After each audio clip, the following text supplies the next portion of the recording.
Okay, so let's begin with practice set 7.2.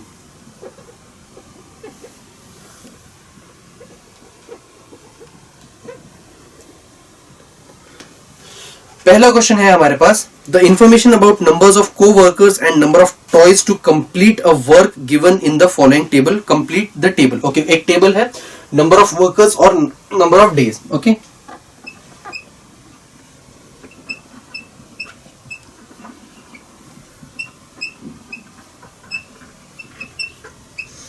Okay पहले अब this is 30, this is 6 and then this is 20, this is 9, this is 12, this one is blank, and then 10,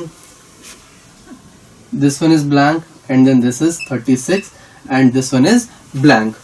okay, अब हमें क्या करना है, हमें इसको सबसे पहले तो पता करना है कि ये जो टेबल है इसमें जो वैल्यूज है वो डायरेक्टली प्रोपोर्शनल है या इनवर्सली प्रोपोर्शनल है. अब वो मैं कैसे पता करूंगा, let the number of workers be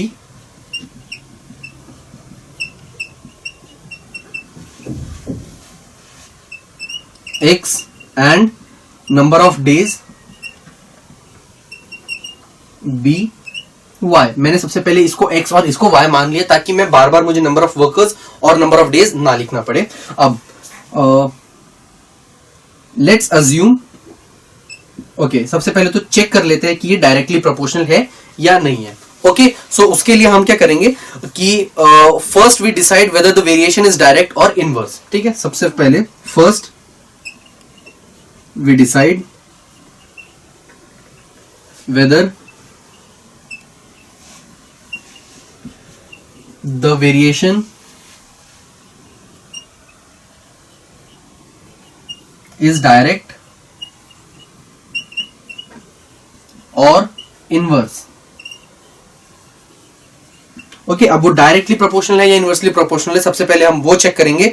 अब वो कैसे चेक करेंगे, फॉर डायरेक्ट वेरिएशन. ओके, अगर मैं डायरेक्टली वेरिएशन देखूं तो x प्रोपोर्शनल टू y, मैं ये लिख सकता हूं. So x is equal to k times of y. तो k की वैल्यू कितनी हो जाएगी, k is equal to x upon y. Okay, so k is equal to x upon y मुझे मिल गया. ठीक है, अब x इनिशियली कितना है फॉर फर्स्ट कंडीशन. अब सबसे पहले जब x 30 है और y 6 है. ओके, सो फर्स्ट कंडीशन को सबसे पहले चेक करते हैं. So when x is equal to 30 and y is equal to 6, जब x 30 है और y 6 है तो k कितना हो जाएगा, k हो जाएगा x अपॉन y, मतलब कि 30 upon 6 that is equal to 5. x की वैल्यू कितनी आ रही है, k की वैल्यू कितनी आ रही है 5. ओके 5. अब नेक्स्ट कंडीशन चेक करते हैं, जब x है when x is equal to 20 and y is equal to 9, तो k की वैल्यू कितनी हो जाएगी, k is equal to x upon y, मतलब कि 20 divided by 9. 20 divided by 9 is not equal to 5. क्या k की वैल्यू कांस्टेंट आ रही है, as it is constant her point पे सेम वैल्यू आनी चाहिए k की, बट इसमें सेम वैल्यू नहीं आ रही है. so therefore we can say that as the value of k is not the same, therefore we can say that this is not in direct proportional, मतलब कि x and y are not directly proportional. okay, अब हम क्या करेंगे, inversely proportional check करते हैं. तो अब डायरेक्ट प्रोपोर्शन में नहीं है, ये चीज फिक्स हो चुकी है. Now let's assume let x is in inverse proportion with y. Okay, so x कितना हो जाएगा, x is equal to k upon y. सो मैं लिख सकता हूं k is equal to x into y. Okay, अब इसीलिए ताकि हम हर बार चेक कर सके इनवर्स प्रोपोर्शन में है या डायरेक्ट प्रोपोर्शन में है, दो टर्म्स हमेशा, दो टेबल कॉलम्स कंप्लीटली फिल्ड हमें मिलते हैं ताकि हम k की वैल्यू को फाइंड आउट करके चेक कर सके. इससे मुझे पहली बार मिलेगी, इससे मुझे सेकंड टाइम.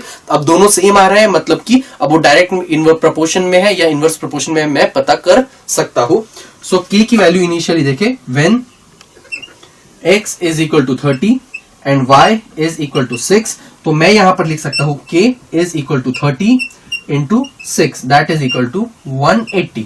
ओके, अब सेम वे सेकेंड कंडीशन देखते हैं, when x is equal to 20 and y is equal to 9, तो k की वैल्यू कितनी हो जाएगी, 20 into 9 that is equal to 180. अब दोनों जगह k की वैल्यू सेम आ रही है, therefore we can say that दो x and y are in inverse proportion. Okay, अब ये इनवर्सली वेरी कर रहा है एक दूसरे के साथ। तो मुझे k की वैल्यू मिल चुकी है, कितनी है उसकी वैल्यू 180। ओके, अब मैं बाकी चीजों की वैल्यू को फाइंड आउट कर सकता हूं। ओके, अब मुझे एक चीज हमेशा पता है, x into Y is equal to 180। ठीक है, वेन, अब यहां पे मुझे y पता है। Okay, when y is equal to 12, x is equal to question mark. ठीक है, अब मैं मुझे यहाँ पे x की वैल्यू में फाइंड आउट कर सकता हूं। तो x into 12 is equal to 180। x is equal to 180 divided by 12 which will be equal to 15। तो यहाँ पे इसकी वैल्यू कितनी आ रही है 15। ओके, सेम वे अब ये कंडीशन तो सेम रहने वाली है, x into Y is equal to 180। यहां पर अब मैं यहां पर अगर हम देखें तो मुझे x की वैल्यू पता है कितनी है 10। तो जब x 10 है तो y कितना होगा, तो this would be equal to 10 into Y is equal to 180। तो y की वैल्यू कितनी हो जाएगी 180 divided by 10 that is equal to 18। तो यहां कितनी आ रही है वैल्यू 18। ओके, अब थर्ड में हम यही करेंगे, जब x into Y is equal to 180 है, x की वैल्यू मुझे नहीं पता है और y की वैल्यू मुझे गिवन है कितनी है 36। तो मैं यहां लिख सकता हूं x into 36 is equal to 180। So x is equal to 180 divided by 36 that is equal to 5। तो x की वैल्यू कितनी आ रही है यहां पर 5। ओके, सो इस तरीके से हम हमेशा अगर प्रोपोर्शनैलिटी सबसे पहले चेक करके पता कर सकते हैं कि डायरेक्टली प्रोपोर्शन में है या फिर इनवर्स प्रोपोर्शन में है, और अगर उसके अकॉर्डिंगली हम लोगों ने जो भी हमें अब तक पढ़ा है we can use either of those things in direct proportion या फिर inverse proportion and can find out the value of all the terms और all the blanks that are given in the table. Okay, moving on to the next question है मेरे पास, if constant of variation of every if constant of variation, find constant of variation and write equation of variation for every example in the figure। okay, अब मुझे constant of variation find out करना है और मुझे उसकी equation लिखनी है कि equation क्या होगी। okay, सबसे पहला है मेरे पास p is proportional to 1 upon q। this is question number 2। क्या कहा गया है, p is proportional to 1 upon q, और मुझे क्या पता है p is 15 तो q is 4। P is equal to 15 then Q is equal to 4। तो इससे मैं लिख सकता हूं P is proportional to 1 upon Q, ये given है, so I can write P is equal to K times of 1 upon Q। so I can write P is equal to K upon Q, so I can write it as P into Q is equal to K। P जब 15 है तो Q कितना है 4, so 15 into 4 is equal to K, so I can write that K is equal to 60। K की value कितनी आ रही है 60। ये हुई फर्स्ट इसमें। ओके, अब मुझे एक इक्वेशन पता है P is equal to K upon Q, so P is equal to K upon Q, ये हमें पता है, so P is equal to 60 upon Q, so I can write it as P into Q is equal to 60। ठीक है, तो अब इस चीज से मैं ये है मेरी equation of the constant variables जिसके अंदर प्रोपोर्शन जो वेरिएशन में है एक दूसरे के साथ। ठीक है, तो इस तरीके से हम लोग इक्वेशन को लिख सकते हैं। सिर्फ हमें क्या करना पड़ता है, k की वैल्यू को सब्स्टिट्यूट कर देना पड़ता है। Okay, moving on to the next one. Question है मेरे पास, z is proportional to 1 upon w।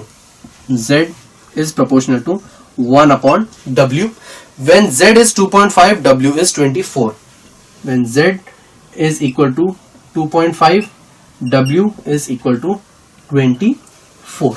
Okay, सो अब मुझे अगेन सेम प्रोसीजर हम रिपीट करेंगे। Z is equal to K upon W, so Z into W is equal to K। तो K की value कितनी हो जाएगी, तो when Z is equal to 2.5 W is equal to 24, इसका मतलब 2.5 multiplied by 24 is equal to K। तो K की वैल्यू मेरे पास हो जाएगी 60। ओके, सो K की वैल्यू मेरे पास आएगी 60। नाउ अब मुझे क्या करना है, P इंटू Q, अब यहां पर Z है और यहां पर है W। ओके, सो अब यहां पर अगेन मैं क्या करूंगा, सेम चीज K की वैल्यू को सिर्फ सब्स्टिट्यूट कर दूंगा यहां पर, तो मुझे मिल जाएगा Z into W is equal to 60। This is the required equation जो हमें फाइंड आउट करनी है। Okay, moving on to the next one. इसी का थर्ड पार्ट की तरफ चलते हैं, और इसके अंदर अब मुझे अगर इनवर्सली प्रोपोर्शनल हो उसके रूट के, ओके, इसका मतलब है कि जब s is proportional to 1/t², when s is proportional to 1/t², जब ये चीज हो और गिवन है s इज इक्वल टू 4 तो t is equal to 5, s is equal to 4 then t is equal to 5, ये चीज हमें गिवन है। ओके, सो मैं यहां पर लिख सकता हूं s is equal to k/t², सो s इंटू t² की वैल्यू कितनी हो जाएगी, k। ओके, अब s और t की वैल्यू मुझे पता है, so s is 4, so 4 into t का स्क्वायर मतलब कि 5 का square is equal to k, so 4 into 5 का स्क्वायर मतलब कि 4 इंटू 25 मतलब कि 100 इज इक्वल टू k। तो k की वैल्यू कितनी आ रही है, 100। k की वैल्यू अगर मैं यहां पर सब्स्टिट्यूट करूं तो मुझे इक्वेशन मिलेगी s into t² is equal to 100, which is the required equation, जिसकी वैल्यू हमें फाइंड आउट करनी है। ओके, अब moving on to the next one. Okay, अब ये अगर किसी स्क्वायर से इनवर्सली प्रोपोर्शनल है तो वो इस तरीके से हम लिख सकते हैं। सेम वे नेक्स्ट में हमसे पूछा गया है x is proportional to 1/√y।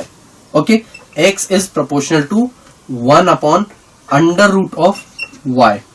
Okay, y के रूट से वो प्रोपोर्शनल है। So if x is equal to 15, y is equal to 9, क्या गिवन है, x is equal to 15, y is equal to 9। ठीक है, अब x को अगर मैं यहाँ अगेन सेम प्रोसीजर हम रिपीट करेंगे, x is equal to k times of k upon, यहाँ पे रूट y है इसीलिए रूट y, तो ये हो जाएगा x into √y is equal to k। अब x कितना है मेरे पास 15 और y कितना है 9, तो ये हो जाएगा 15 into √9 is equal to k। Root 9 कितना होता है 3, तो ये हो जाएगा 15 into 3 is equal to k। 15 into 3 कितना हुआ 45, so 45 is equal to k। ये आई मेरे पास k की वैल्यू। अब इस इक्वेशन k की इस वैल्यू को मैं यहां पर पुट करूंगा तो मुझे मिल जाएगी मेरी इक्वेशन, मतलब कि x into √y is equal to k, मतलब कि 45। So this is the required equation.